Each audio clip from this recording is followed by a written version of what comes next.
Évidemment, en période de crise, les PME ont un besoin accru en fonds propres pour assurer à la fois leur financement à long terme et à court terme. Et le constat qu'on pouvait faire, effectivement, c'était que ni la loi de finances rectificative pour 2011, ni le projet de loi de finances 2012 ne contiennent de mesures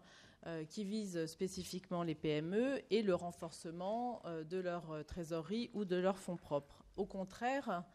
le constat que l'on peut faire, c'est que diverses mesures, à la fois de la loi de finances rectificative 2011 et du projet de loi de finances 2012, sont susceptibles d'affecter gravement les fonds propres des PME et leur trésorerie. Alors d'abord, dans le projet de loi de finances 2012, il y a évidemment le nouveau coup de rabot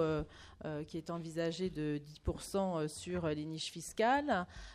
qui devrait affecter en l'état la réduction d'impôt sur le revenu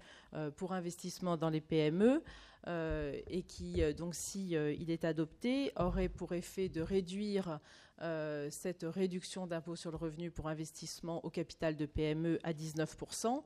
alors que, rappelons-le, à l'origine, ce dispositif permettait une réduction de 25% des investissements réalisés, qui avait d'ores et déjà été réduit depuis 2011 à 22% des sommes investies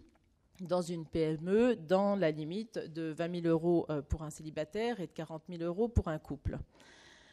Deuxième mesure négative, ou par ricochet, c'est quelque part la réforme de l'ISF, qui a été adoptée par la loi de finances rectificative 2011,